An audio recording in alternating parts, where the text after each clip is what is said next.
Blind musician played on Nairobi train. Billionaire threw a coin, here's for pity. But when he played the lost royal melody, the entire train knelt. The Pride of Africa train cuts along the edge of the Great Rift Valley. Sunlight, molten gold, spills across the windows, casting flickering shadows. Inside, the Riage is already alive. Vendors balancing plastic trays shout over each other, selling fried bananas and bottled water. Kids to RT through the aisles laughing. Phones blast reggae and Afrobeats, and conversations in Swahili, English, Luo swirl together like a bubbling pot of stew. And then, in the middle of all this noise, a quiet figure steps into Riage 6. He wears a faded blue cotton robe, sleeves frayed at the edges, and sandals made from old tires. His face is red with deep wrinkles, like the Sahara's winds had chiseled them over Yars. But what stands out most are his eyes, cloudy, dull, unseeing. He's blind. In his left hand, a d'Arc wooden cane. In his right, an ancient kora, a West African harp with a gourd body and 21 strings, its sound bright as a stream. The instrument is worn, the strings yellowed, but polished clean. He walks to the center of the Riage, gently sets down his cane, and places a tattered straw hat on the floor. No begging, no words. Just sits, slowly, and rests his hands on the strings. The first note falls like a drop of dew hitting still water. It's a song every East African knows, grandmother's TRS. A slow, aching melody about an old woman who loses her grandson in War, only to find him again 30 years later in a refugee camp. The music is like wind sweeping the savannah, like rain on parched earth, and in an instant, it swallows all the noise. Kids stop running. Vendors lower their voices. Even the guy blasting music turns his volume down. Some look up. Some hold their breath. Some wipe their eyes without realizing. An elderly Luo woman whispers, TRS in her voice, "This tune takes me back to my home in South Sudan." A young Maasai man straightens his back, his gaze solemn. He knows this isn't just music. It's memory. It's roots. The blind musician's name is Kalanga.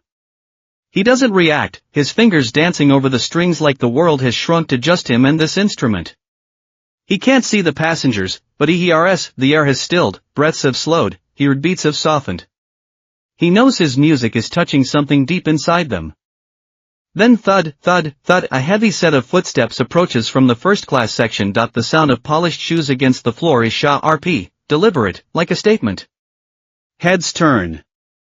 A tall, broad-shouldered man in a tailored Italian suit steps in, a gleaming Patek Philippe on his wrist, a gold tie clip catching the light. This is K.A. Rusimbeki, Kenya's real estate tycoon, owner of 3 luxury resorts. Along the Mombasa coast, a man whose face graces financial magazines, nicknamed King of East African Property.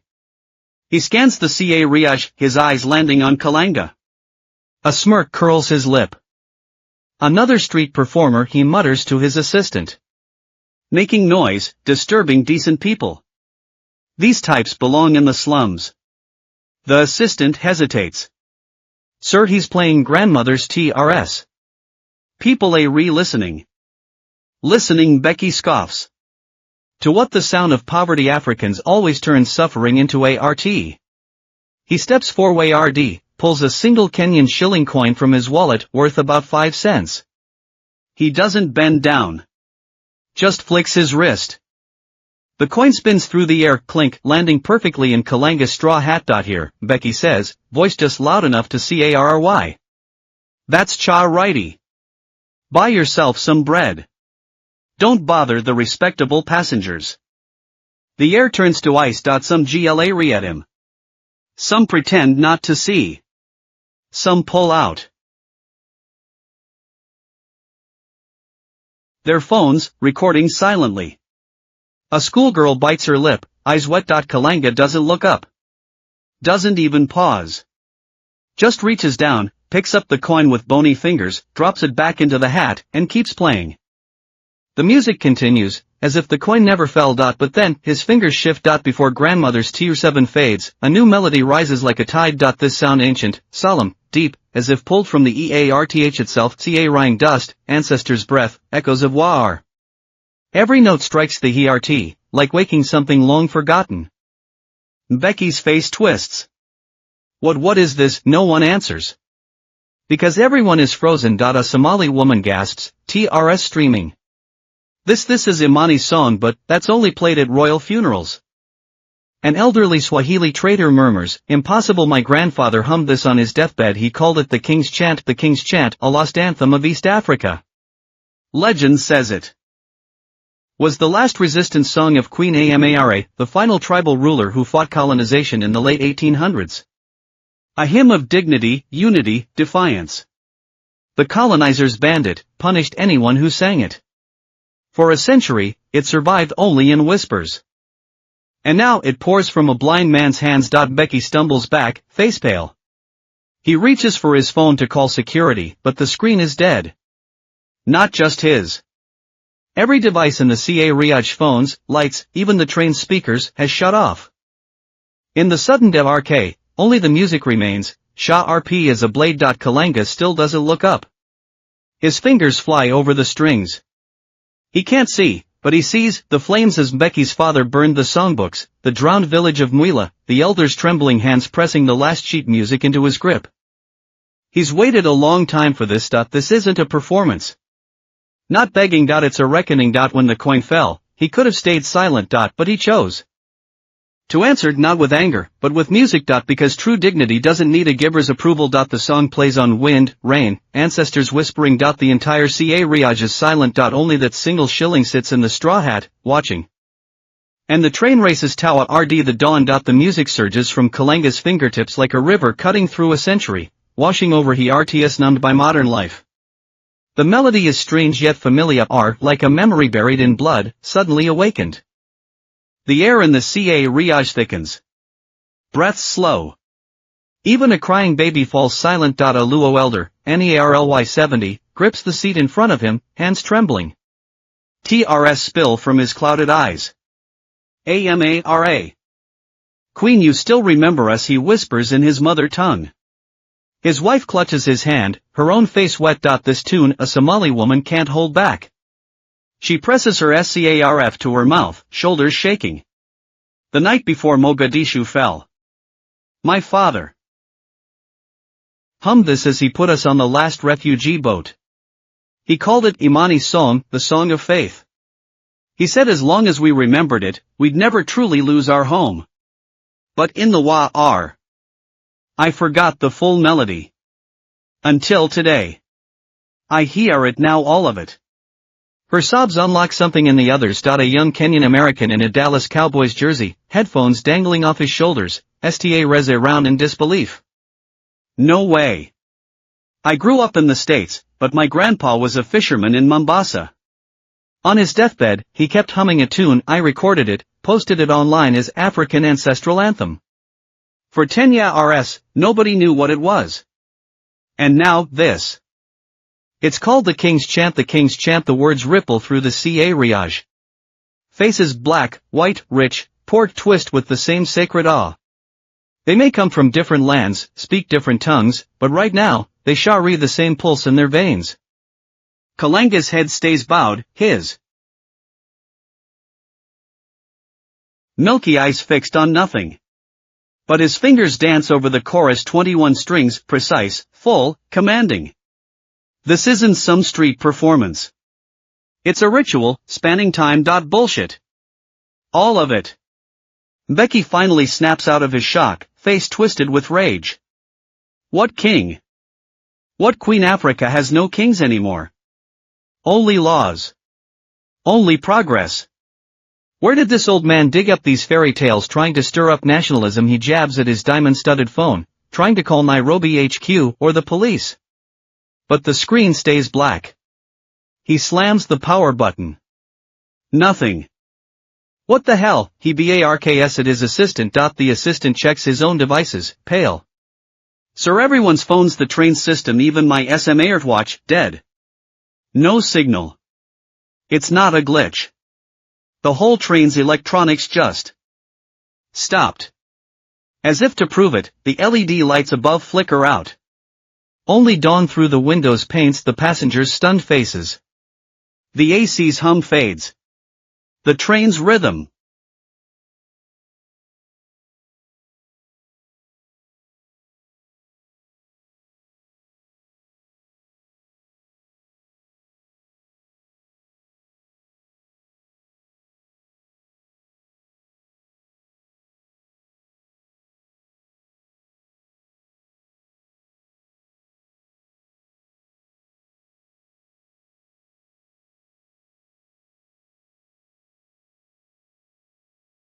softens.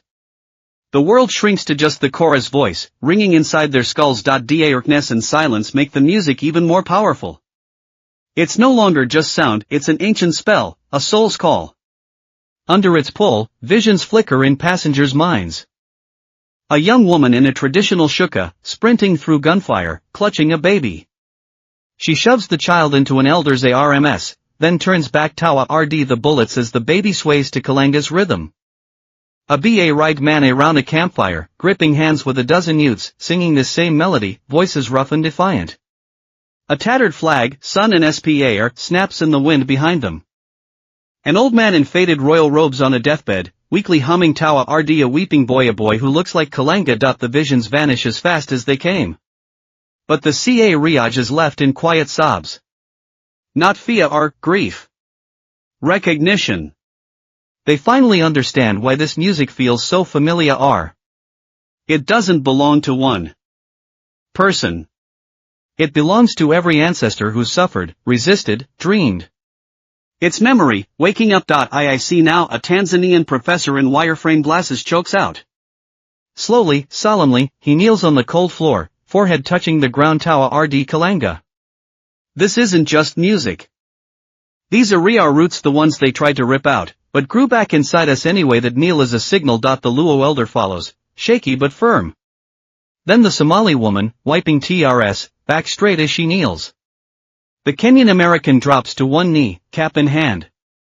More joining, men, women, kids, rich, poor, all sinking down in silent respect.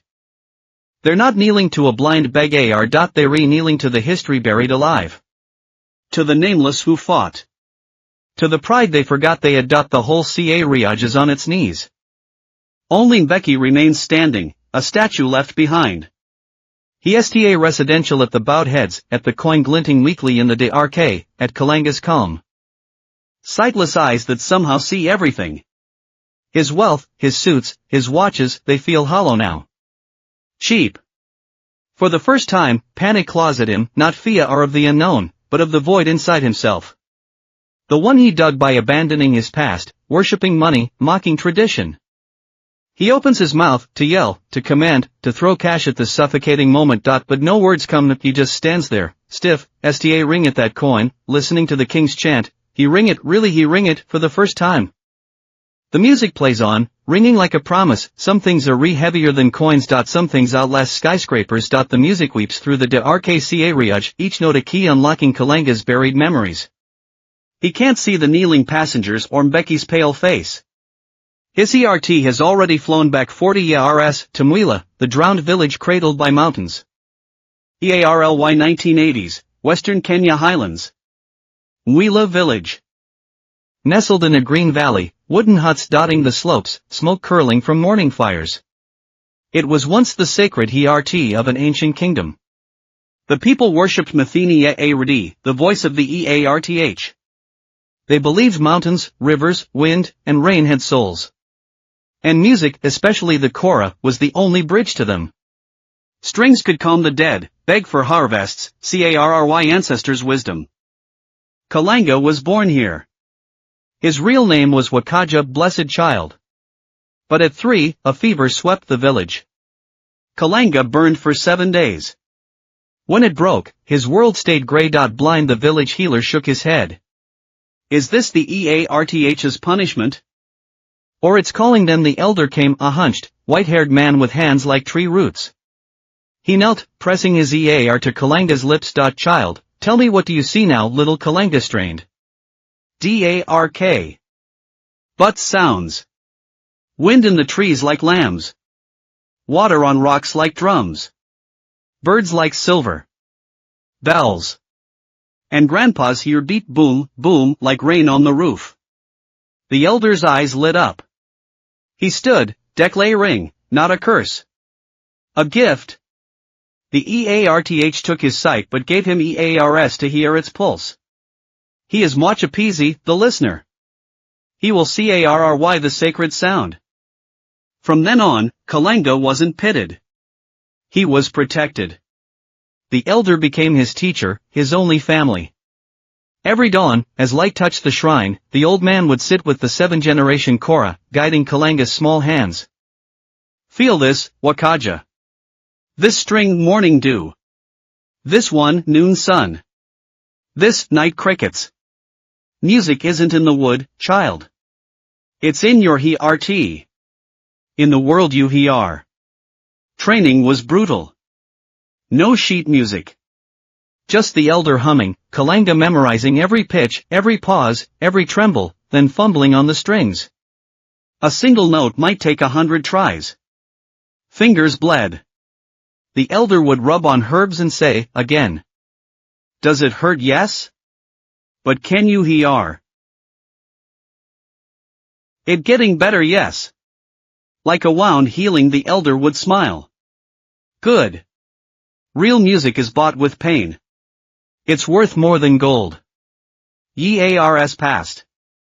Kalanga mastered bird calls, rainbows, lullabies. The village adored him.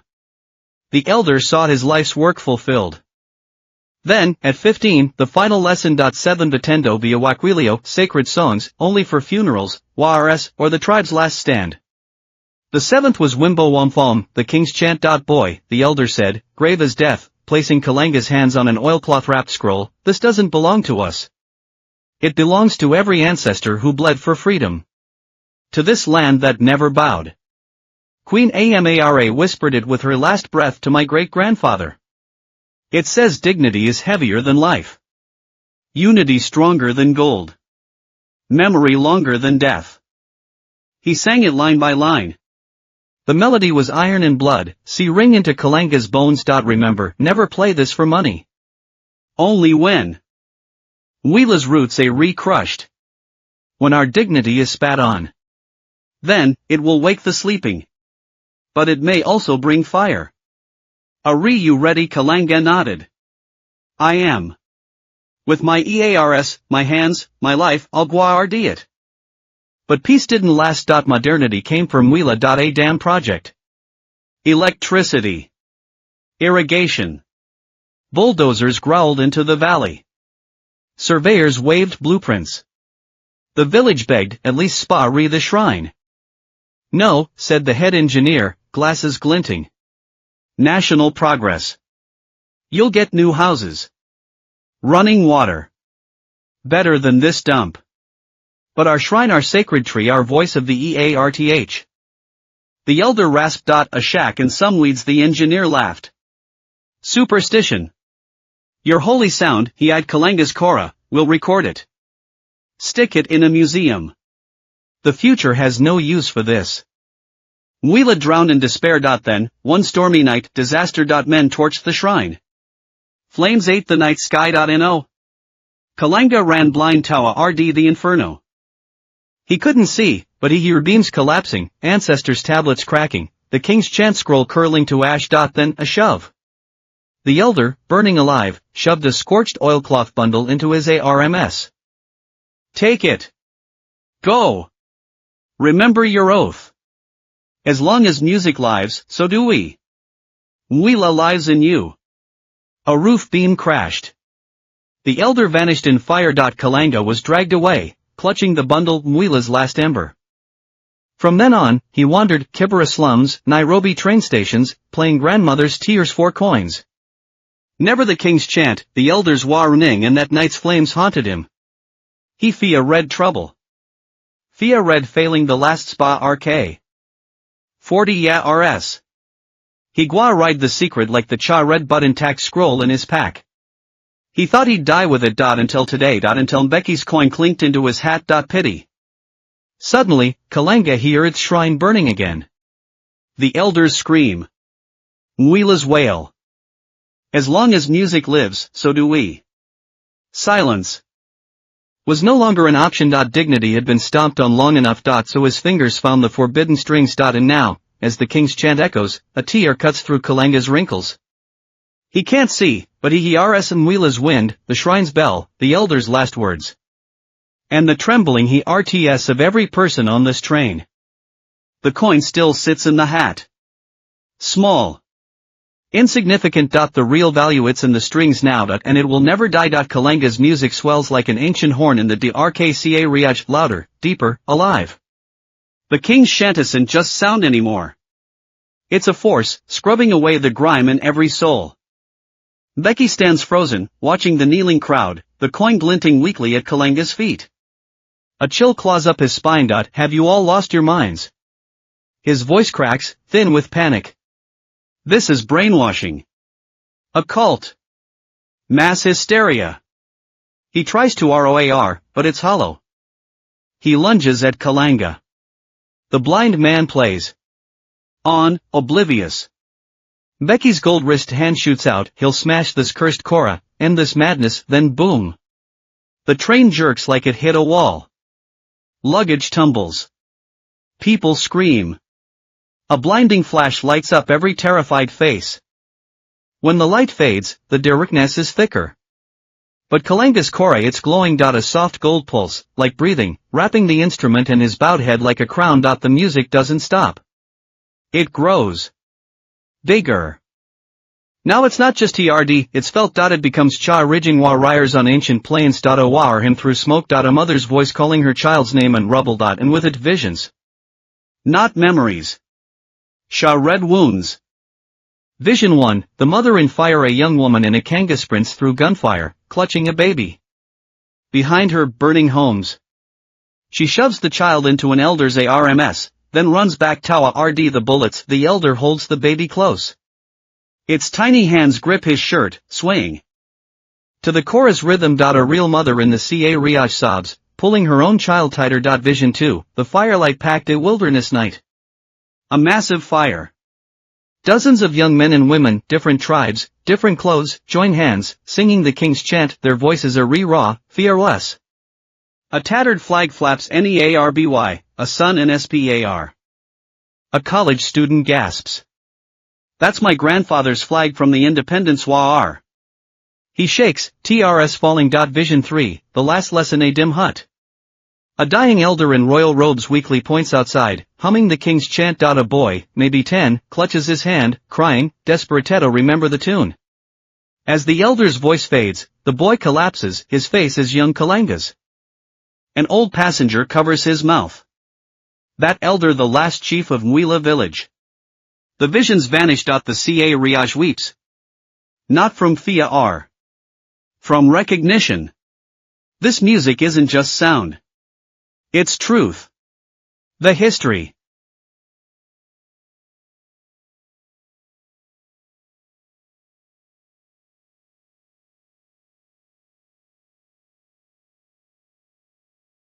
They erased. The blood spilled for freedom. The mothers who ran into fire. I understand now, a professor chokes. He kneels, forehead to the floor. This isn't music. These are our roots. The ones they ripped out. But we grew back inside. Then, the kneel spreads. The Luo elder. The Somali woman. The Kenyan American in a cowboy's hat, giving a warrior's salute. A banker kicks off his designer shoes, BA knees hitting the floor. They're not bowing to a blind beggar. They're bowing to the stolen past. To the nameless heroes. To the pride they forgot they had. Becky stands alone.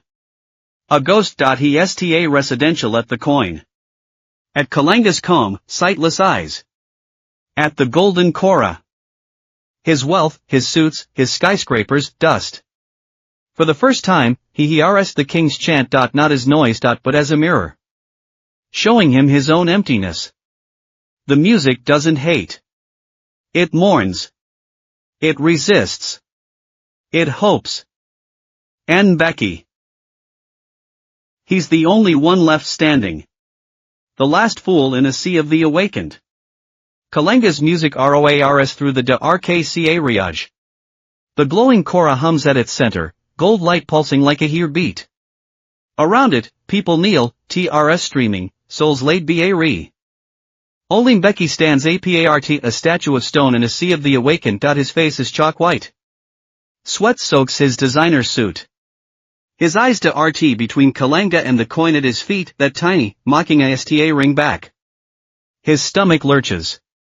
The floor feels like it's crumbling beneath him. Then, a single note from the Cora cracks him open. A memory floods in. 40 years ago. A stormy night. Not Nairobi's skyline. Not Mombasa's beaches. A rehouse in the sticks. Young Becky, just a clerk with round glasses and big dreams, watches his father, Beek Sango, a minor official for cultural cleansing and modernization. The rehouse is stuffed with backway RD. Trash, faded masks, cracked drums, scrolls of animal skin, carvings in old tongues. Dust chokes the air. Dad, do we really burn all this? Young Becky fingers a starchart on vellum. Some look like historical records. Records his father scoffs, flinging scrolls into a steel drum. Superstition. Chains of ignorance. Will this junk power as city pave roads make us rich like the West? He jabs a stick into the drum. Listen, boy. The future is steel, $RS, machines, not ghosts and broken HRPs. To build a new Kenya, we burn the old one. These flames. They're lighting the way. Young Becky hesitates, then nods. He even grabs a stack of manuscripts, tossing them in. But as the fire leaps, one page catches his eye. Strange notes. A title in old script, Wimbo Wamfong. And in the corner a Sun NSPEAR flag, the symbol of anti-colonial resistance. Wait. This one, his hand to RTS out. Burn it. His father slams the page. Deeper into the flames. No spa RKS left. Becky watches the vellum curl, blacken, die. And then a sound. Faint. A wail on the wind. 1,000 voices weeping. It haunts his Nairobi residential for decades. Now, back in the train, he understands. No. Becky howls, clutching his skull, slamming into the wall. He shakes like a sick dog. He knows. Kalenga's King's Chant, it's the same song. The one his father burned. And those resorts he built, that empire, ash on bones. All his money, his watches, his jets, nothing fills the whole. My father, his voice cracks. He burned Mwila's memory. Burned the King's Chant for progress. We were monsters. Guilt drowns him. He thinks of sneering at street musicians. Of tossing coins like scraps to dogs. Of calling tradition backway road. He thought he stood above the masses. But he's just a rootless ghost. Kalenga, his whisper is raw.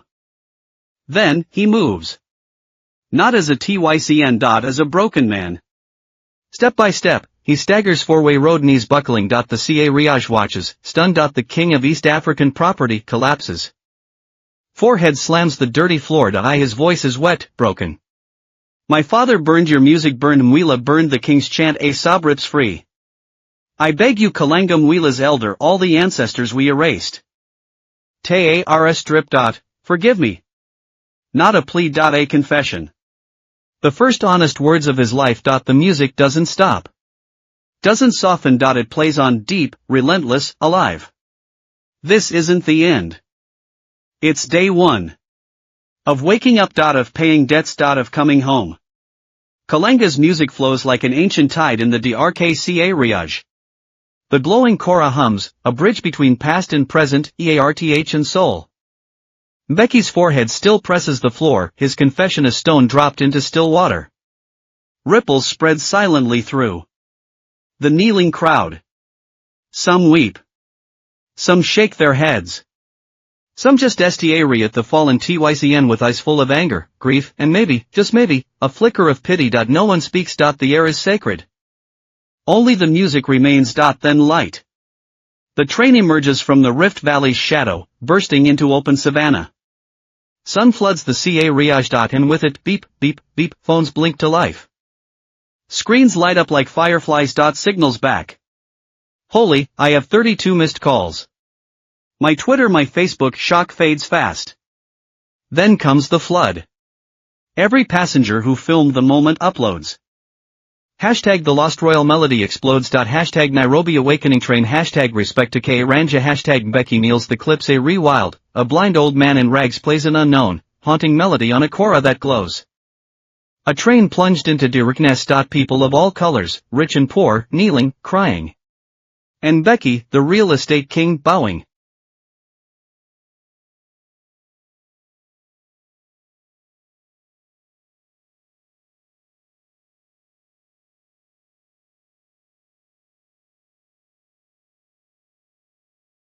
with candles singing fragments of the chant from their phones. A livestream hits 100K viewers. Ethiopian historian Dr. Amina Bekele writes, "The King's chant isn't random. Africa's oral tradition survives beyond books. This is our renaissance. Development must never erase culture again.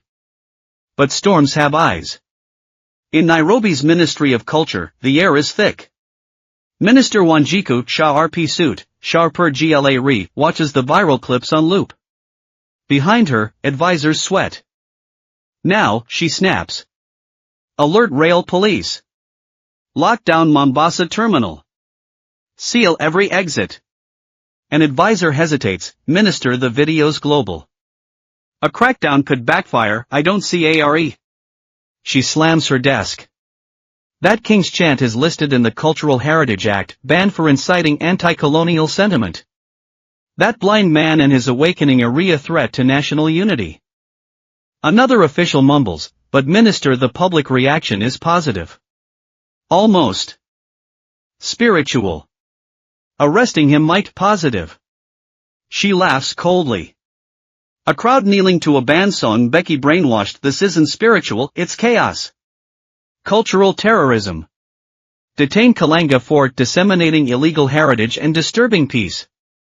Meanwhile, pushback grows, overhyping a folk song. Making it sound like some messiah. This is just anti-government propaganda. Becky kneeling is his choice. Don't turn it into elite guilt. Development first, not some ghost chant. Buere King's chant being weaponized to divide us. Harmony over history. Online, battle lines form. Hashtag awakening side versus. Hashtag stability first. One side calls this a cultural rebirth. The other warns of societal collapse. Kalanga plays on, oblivious to the storm that he doesn't know his music is now seeds in the wind. Or that this train, carrying a cultural bomb, is racing Tawa RD Mombasa. The end of the line. And maybe the start of something new. Signals back. But the real storm, it's just beginning. The Pride of Africa train whistles low as it glides into Mombasa terminal. The station blazes with modern lights, a stark contrast to the darkness and awakening inside. But instead of the usual chaos, silent tension chokes the air. The platform is locked down. Rows of riot police in full haya are form a wall of shields, blocking every exit. Drones buzz overhead. A cold announcement blares, "Attention all passengers. Security threat detected. Comply with checks. Exit orderly. No gatherings." The passengers, fresh from their soul-shaking experience, already know what's coming from social media.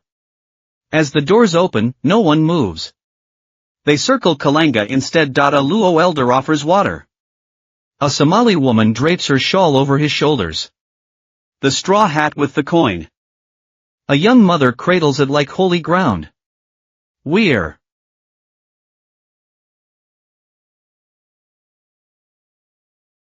not leaving, the elder rasps. We stand with Kalanga. He's our voice, the Somali woman shouts. You're locking up music. Memory. Our roots, a student yells at the cops. The air crackles. Police fingers hover over tasers. Then, the crowd outside. Mombasa's streets are re-flooded. Fishermen in salt-crusted vests. Boda drivers holding helmets. School kids with backpacks. Office workers in ties. Even nuns with crosses. No weapons. Just candles. Phones. Hand-painted signs. Music doesn't obey laws, it belongs to people. Kalanga, voice of Mwila. Give us back our right to remember. Awakening isn't just one train. A sea of candlelight burns silently under the stars. The police waver. These aren't rioters. They're fathers. Sisters. Sons. Then, a black armored car RTS. The crowd. Kenya's Minister of Culture steps out. Shah-RP Suit. Shah-Per Gla. Shima urges to the train, mic in hand. Kalanga. Under the Cultural Heritage Act, you're accused of playing the band King's Chant, a song deemed seditious. You will come with us for questioning. Silence. Kalanga stops playing. Gently cradles his kora. Then, step by slow step, he descends. Blind eyes look straight at the minister. Minister, you say my music is seditious, the law says so. Kalanga strokes his kora. Smiles, sad, knowing. You can lock me up. Lock this kora. Lock this train. He tilts his head. Tawa rd the candle lit thousands outside. But can you lock the melody? His voice booms suddenly. It's not in my strings anymore. It's in the Luo elder's memory. The Somali mother's TRS. The student's phone. Cape Town's candles. Nigeria's Afrobeats.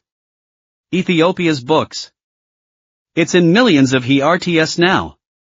Minister, his voice drops, heavy as stone. Can you lock a people's memory? Can you jail a nation's soul? The words detonate in every chest. The minister pales.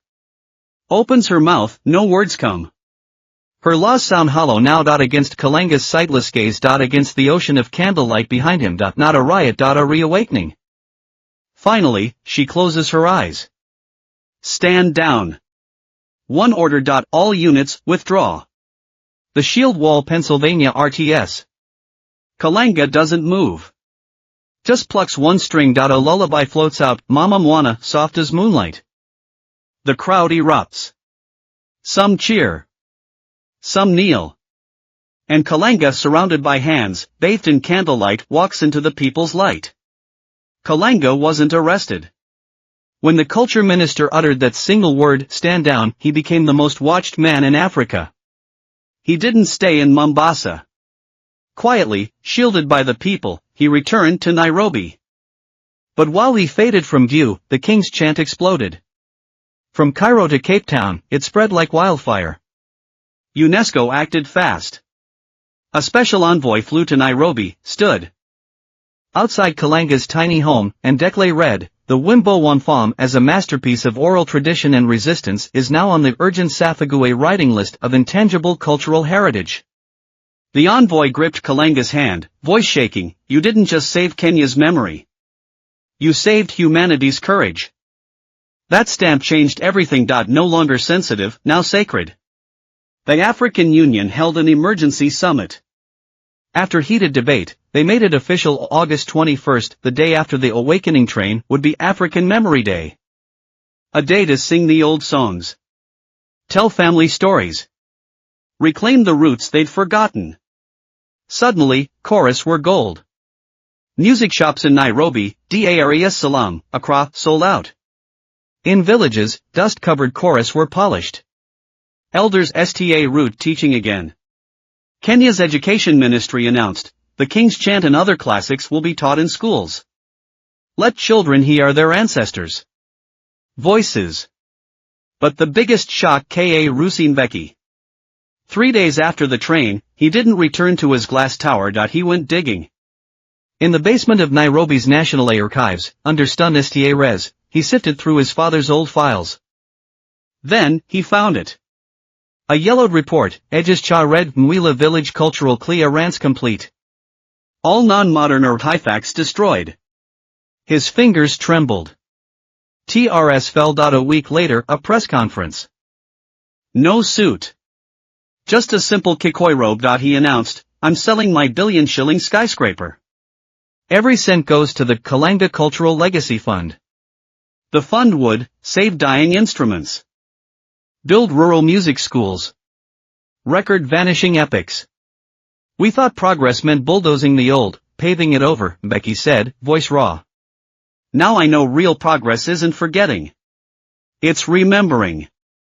Not cutting ties, but weaving them stronger. Let our ancestors' voices still ring clear are in this new wind. I'm sorry, Kalanga. Sorry, Mwila. Sorry to every root we ignored. After the speech, he didn't take his car. He walked to Kalanga's door. No money in hand, just a brand new kora. He set it gently on the step. Bowed deep.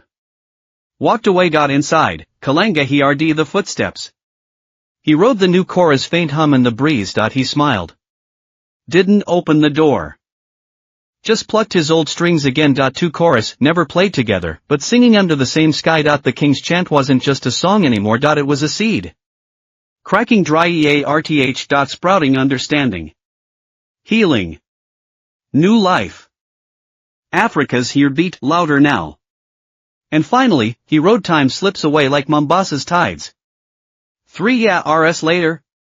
August 21st, African Memory Day. Kalenga isn't at Nairobi's official ceremony. He's home. The ruins of Mwila village, now a vast, still reservoir, blue as the sky, hiding the old huts, the shrine, the sacred stones under deep water. On the south shore, people built him a simple wooden stage. Flags from all 54 African nations wave around it. Word spread. Now, a land concert unlike any other unfolds. The best of Africa's musicians came. A thumb piano master from Congo. A kora legend from Mali. Stomp dancers from South Africa. A bamboo flute keeper from Ethiopia. Over 50 elders and virtuosos, each carrying sacred instruments, traveled for days. All to honor one blind man. When Kalenga steps onto the stage, the crowd stands silent. Same faded blue robe. Same old kora, strings worn thin. He can't see the spectacle. But he hears it all. The greetings in a dozen tongues. The tuning of strange instruments. The lake's soft ripples. 1,000 hertz pounding as one. No speeches. Just a nod. Then, the first note. The King's chant begins, deep, solemn. One by one, the others join. Congo's thumb piano, bright as raindrops. Mali's kora, flowing like a river. South Africa's stomping feet, thunder on earth. Ethiopia's flute, a call across centuries. 50 sounds. 50 stories. One song. Not Kenya's anymore. Not Mwila's lament. Africa's symphony. The music swells over the water, up the hills, into the sky. Satellite feeds carry it worldwide. Millions hold their breath. For once, Africa isn't war or poverty in their minds. It's soul. Resistance. Beauty. The final note, a high, shining chord held by all, fades into the air. Kalenga smiles. Sets down his kora. Folds his hands. Tilts his head back, listening to the echo in the universe. Then, his eyes close. No pain. No struggle. Just peace. Like a leaf finally touching soil. The crowd inches closer. No breath in his chest. And then, magic. The setting sun paints the lake gold. Suddenly, tiny.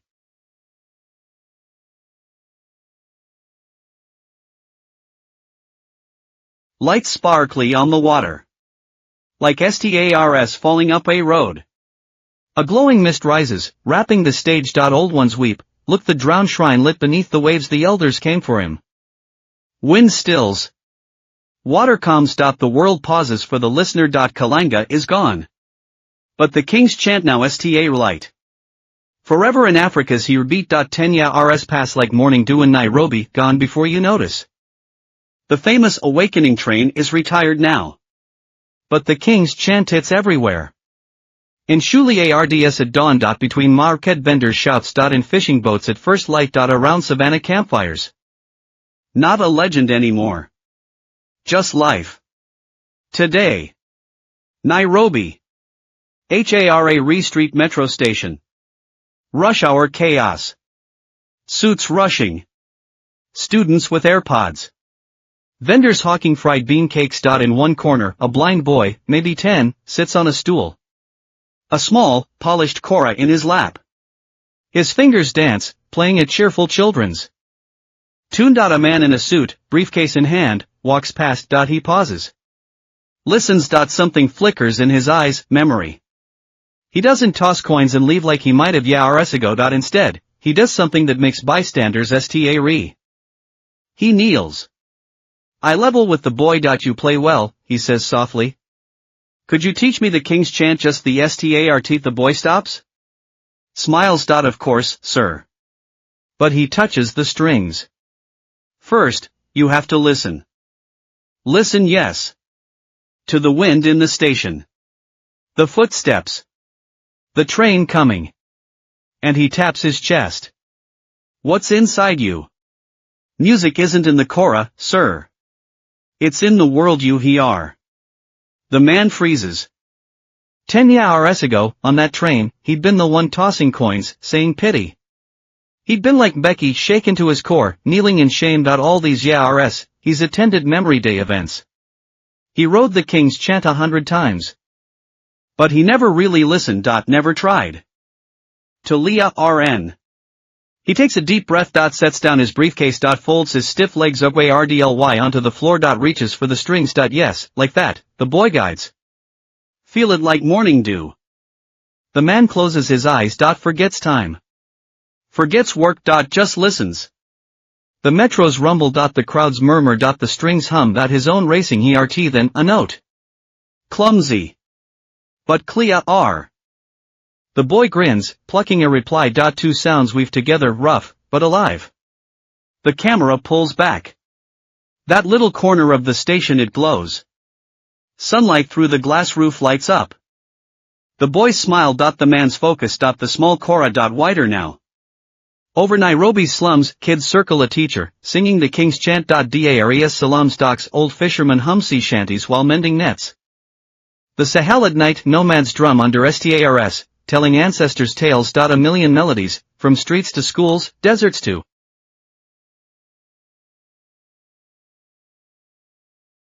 coasts, elders to children, all swirling into one vast song. Not just music. Africa's here beat.